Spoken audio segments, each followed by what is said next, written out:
Hello and welcome to another episode of Lucky the Story. Today we have a very special guest, Ben McCarthy. He's 122nd District State Legislator representing Shelton, Trumbull, and Stratford.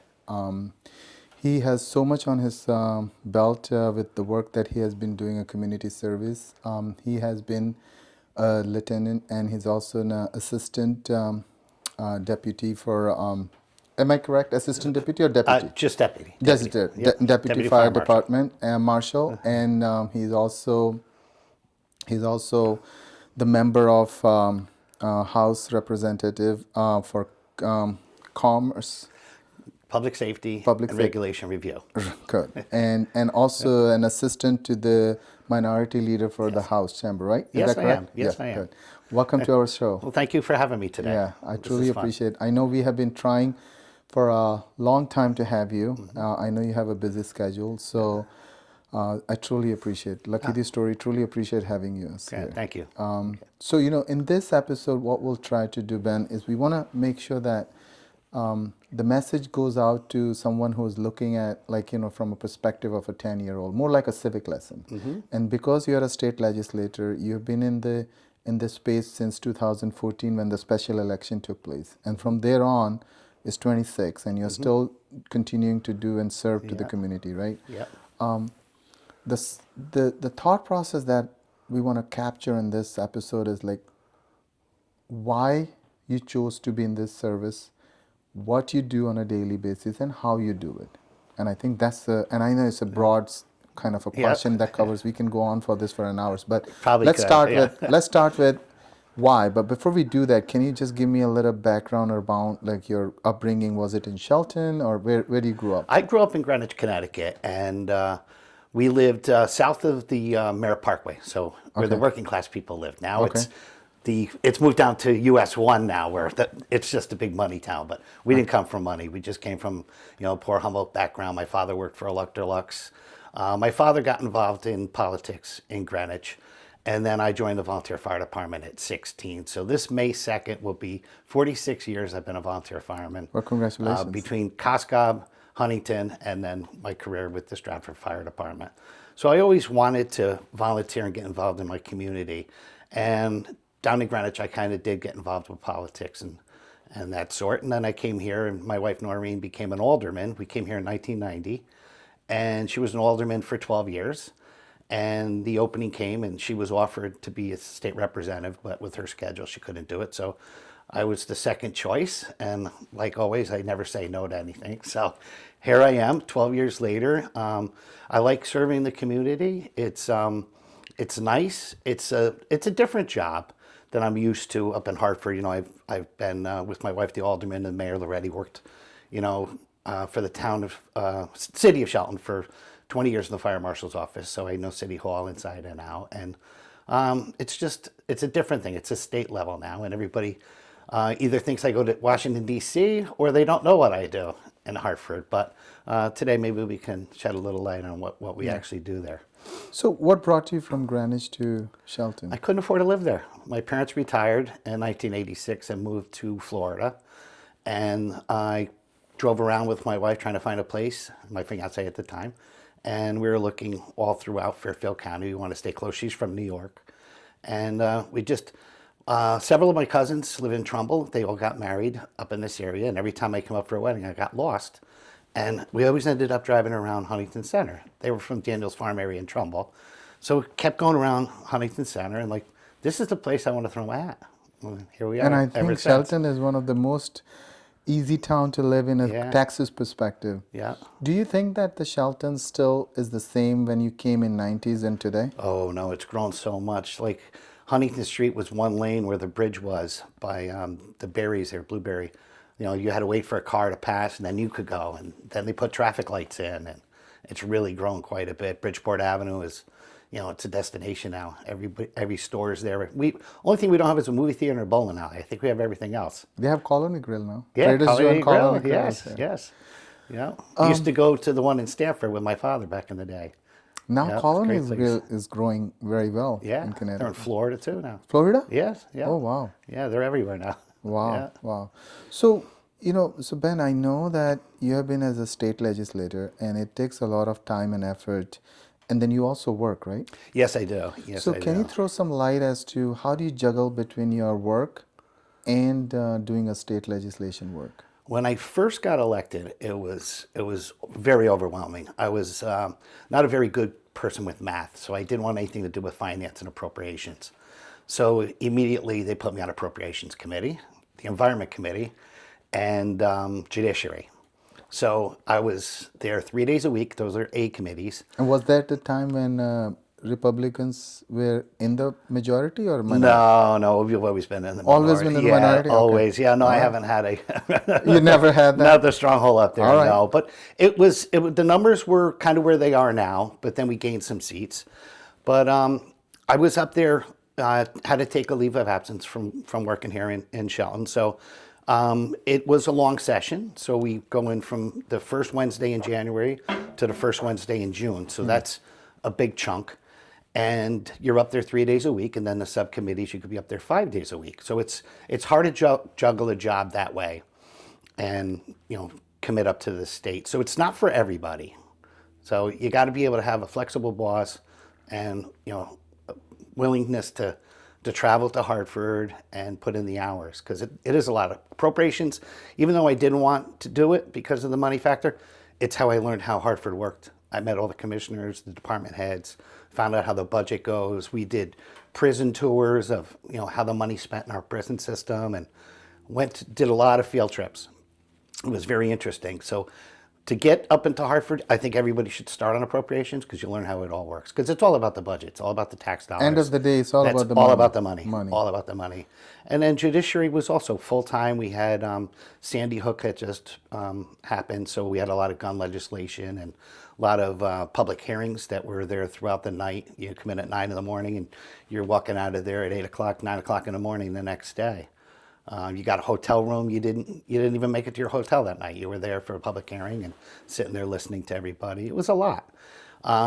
Years going on, I went to Stratford 6 years ago, and I asked the leader if I could go on B committees. So they meet every Tuesday and every Thursday, and it's less of a committee role as compared to the appropriations, which is a heavy lift in judiciary and environment.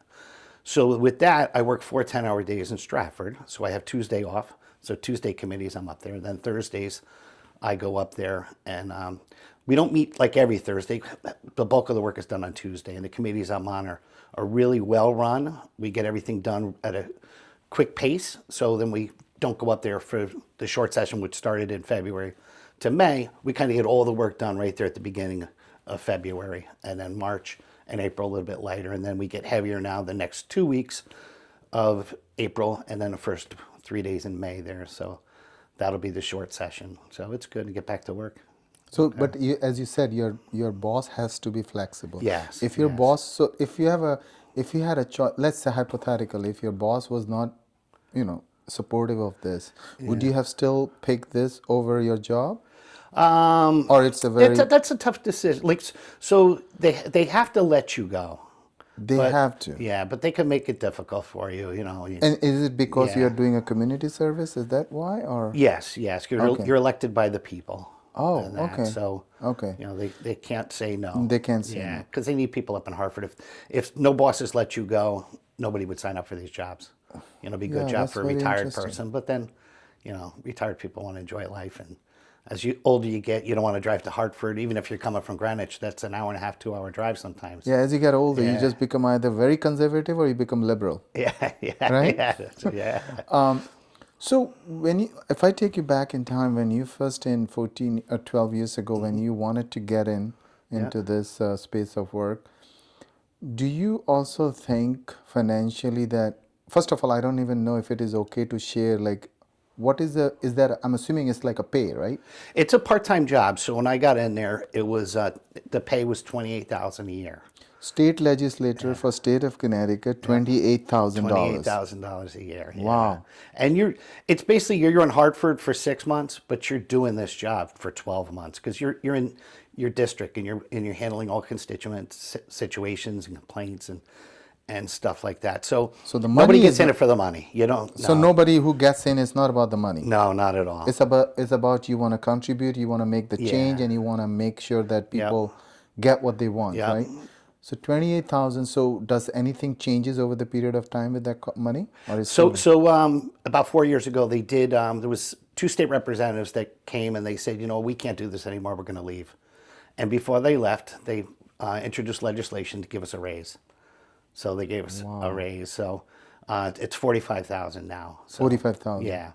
Very So, but it's interesting. still, you can't make a living with that. Of And there was course some not. younger, I know younger people want to get into the game. They're in their 20s, but you're starting a family, you're starting a career. It's difficult to go up there if that's your only salary. Yeah, that's tough, right? Yeah, especially you live in Fairfield County. You're not getting Can anything. you You can't believe even it? get a rental apartment. Wow. You know, So, prices are so crazy. let's take when you talk about the younger generation who wants to get into the game. Let's say if I'm in my 20s and I come to you and I say that I want to be a state legislator, how does the process starts from there on, and how does I make it to the ticket to then going out and looking out for? Can you walk me So, through that process? so I'll put myself back 12 years. I was a Yes, lot younger, exactly. a Yes, lot yeah. younger.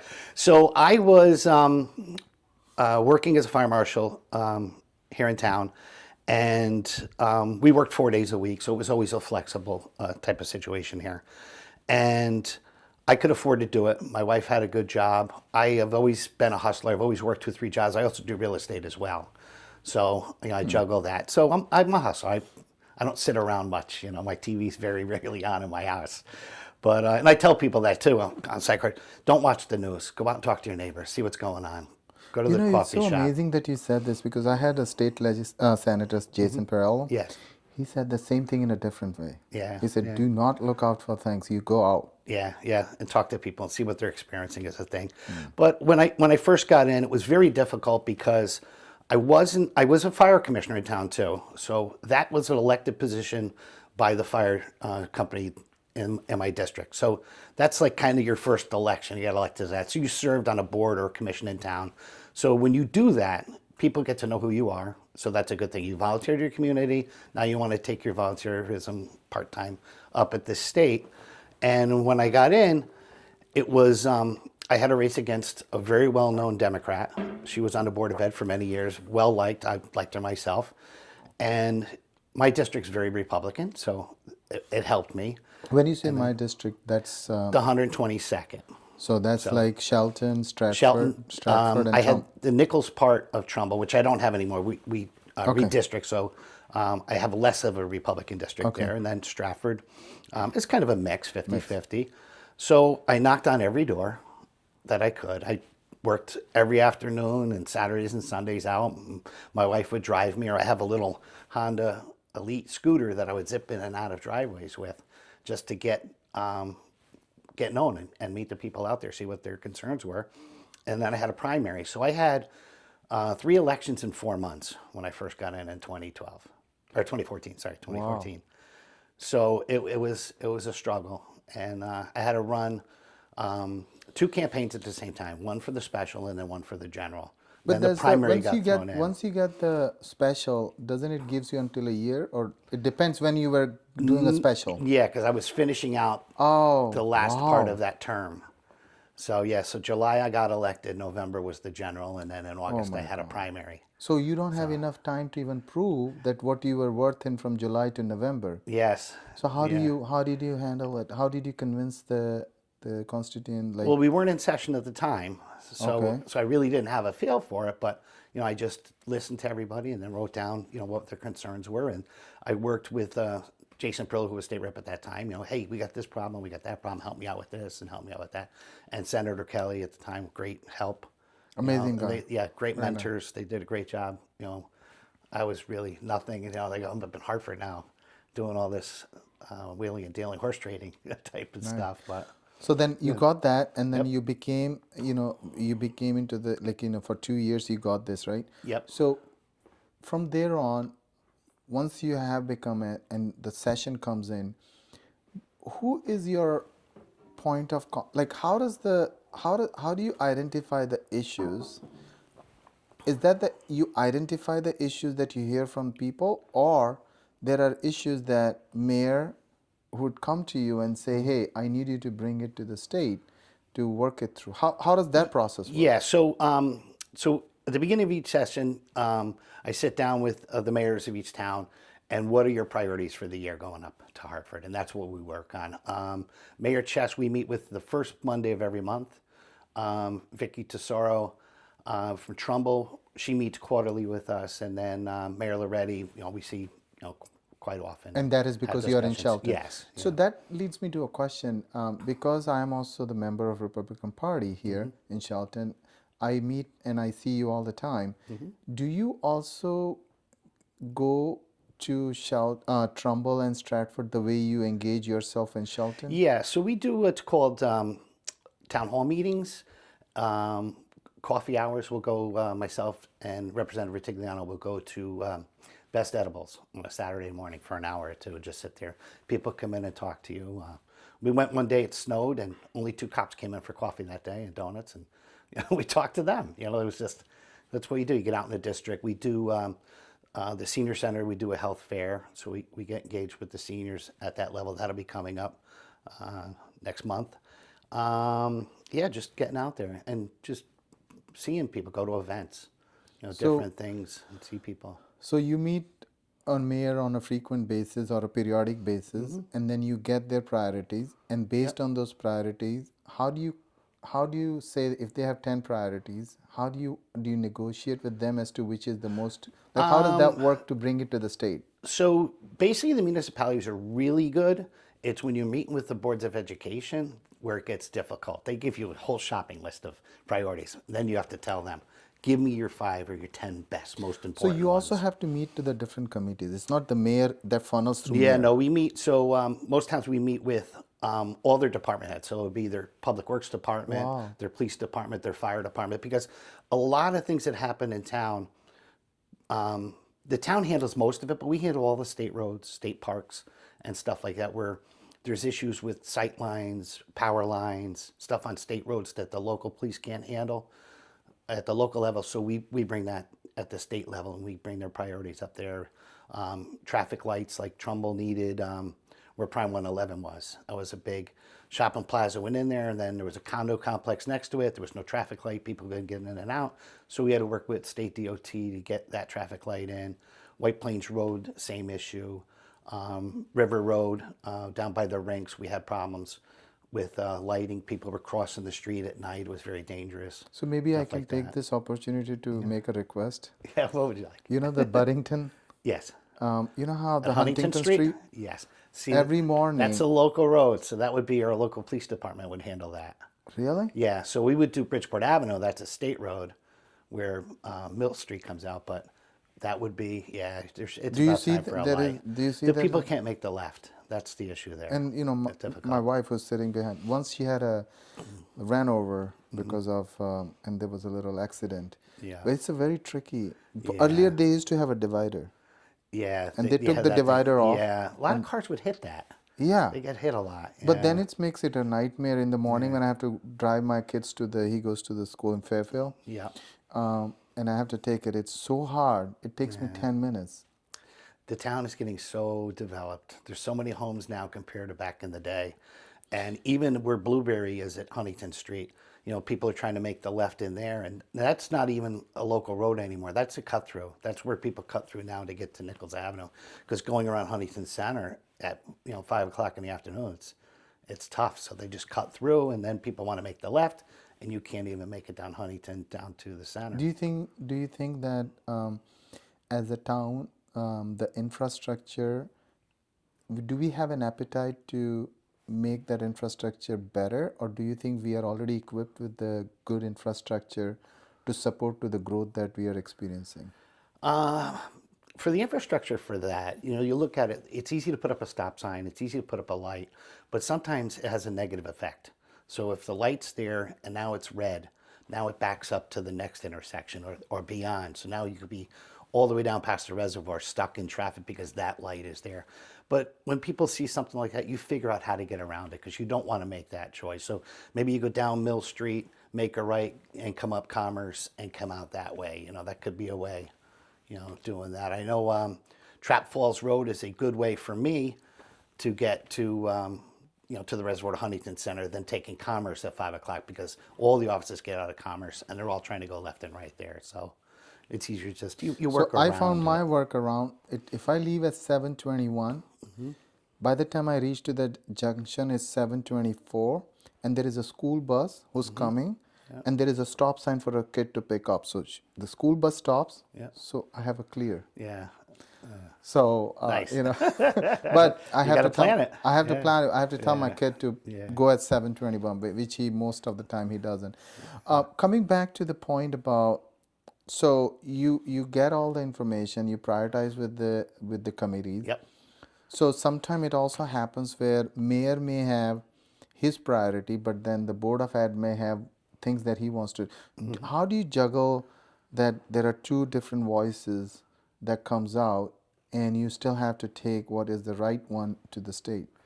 Or do you experience that? Well, we don't handle the local board of ed. We handle like the Fairfield County Okay. Teachers Association, stuff like that. All the teacher for the county. I see. Kind of, yeah. So what that falls under What your... they want. Okay, Yeah. So got it. it's the teachers unions and then the teachers, the superintendents of all the towns get together and these are their priorities. So I see. we don't do like the The local. local ones. We do it Okay. for like the Right. county. And then you the take area. that. So let's say you took one priority.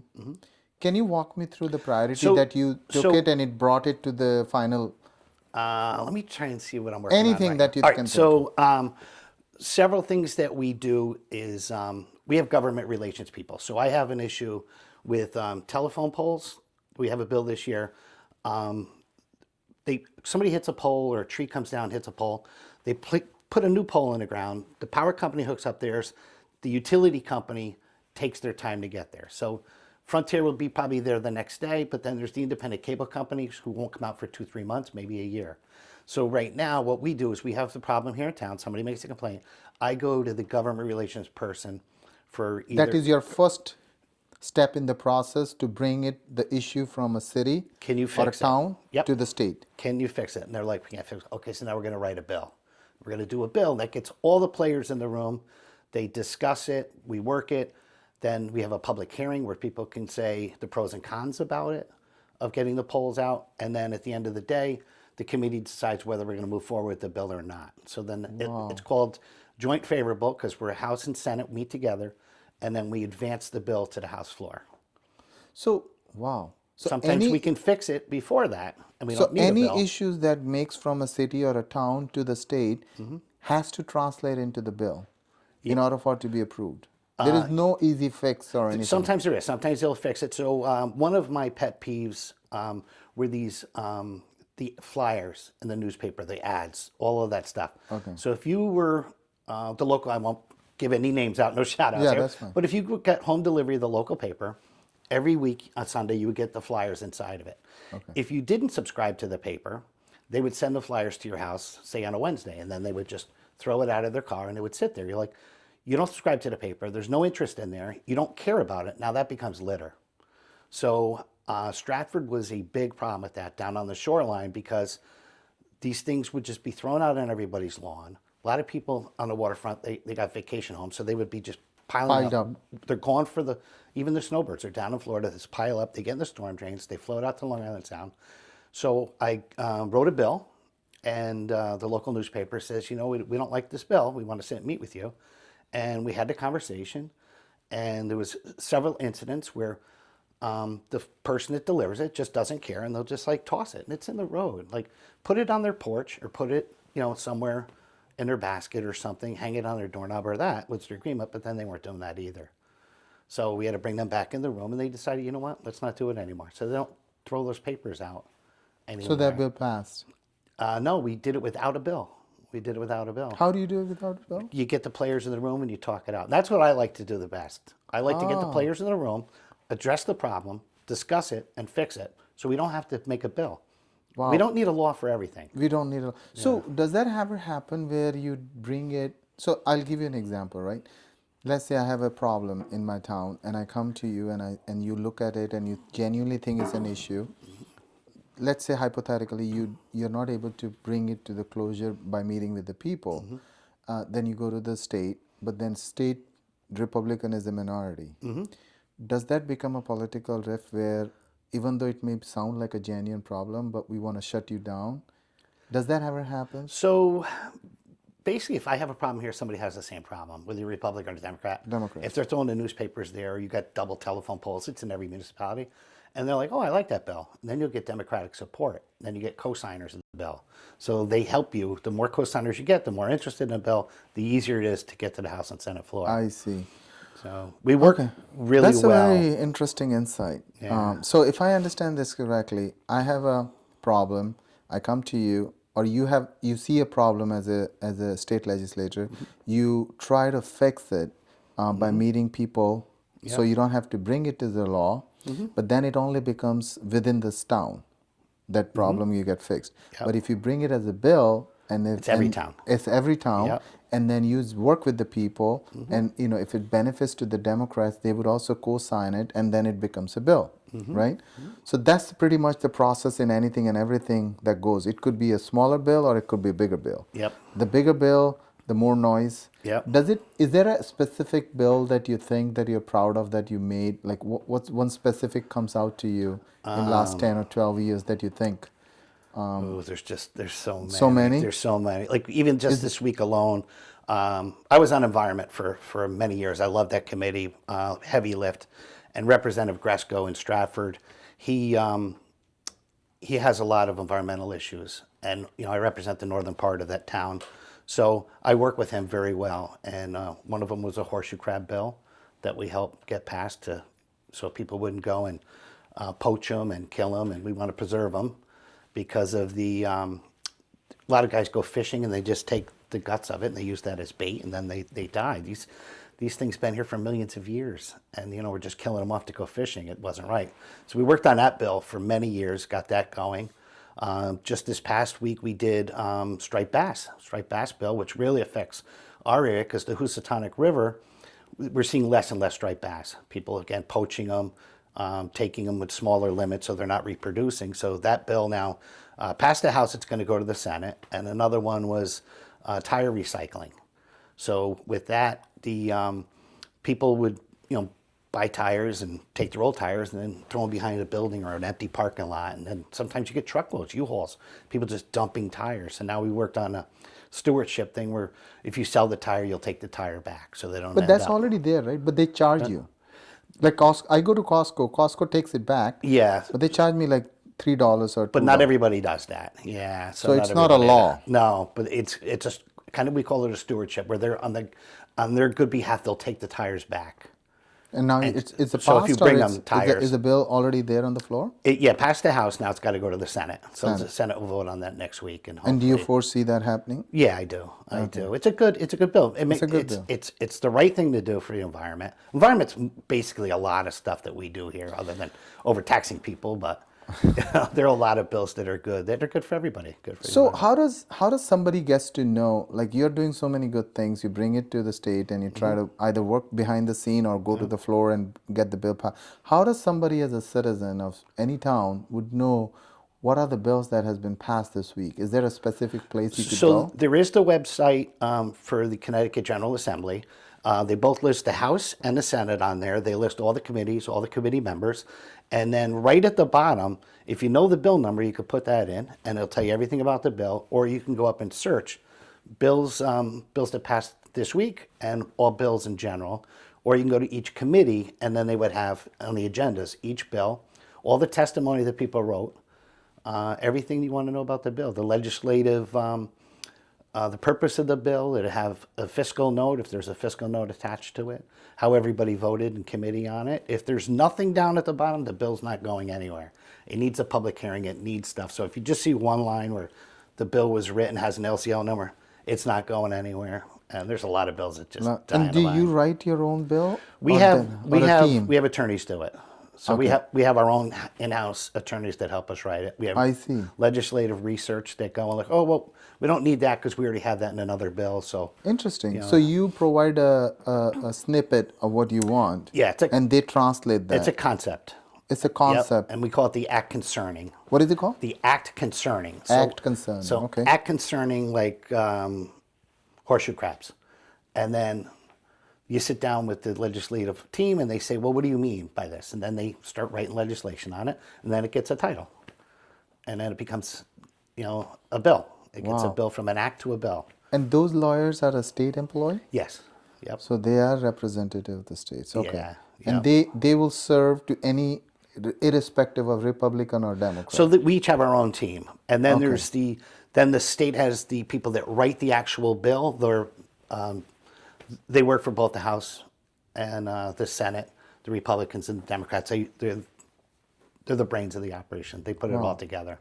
Wow. Because the committees are combined, so we all work in the best interest of the bill and the people. And then once the bill is on the floor, whoever introduced the bill will basically give a lay of a land as to why they want to do it, right? Yes, and we address the person to through the speaker to the proponent of the bill, and then they'll explain the meaning of the bill, the intention of it, Okay. and if there's a fiscal note, stuff like that. There's So a lot there of is bad lot bills, th- and then we try and beat them up and make sure that they don't pass. Do that's you the- also come to a point where sometimes you may not like certain bills, either from your party or from an opponent party? Do you feel that it might get a lash back from your own people, like, okay, you're not supporting me or something like that? Do you run into There's very difficult, like even in like the short session right now, we're not allowed to propose bills in this session ourselves. We have to go to the committee and tell the committee, would you propose this bill on my behalf? And then they will do that. So what happens is you have an idea, I got an idea, he's got an idea. So they take everything and they put it into one bill because of the shortness of time that we're up there. So instead of debating every bill, this one saves puppies, but that one hurts goldfish. They put it in the same bill, but I like that part, but I don't like this part of it. And that's what happens with a lot of bills. We did one in the Veterans Committee the other day. They took one bill, 15 bills, and made it into one. So whether you liked all 15 or not, if there was one or two you didn't like, you had to vote for the bad bill because it was stuck in.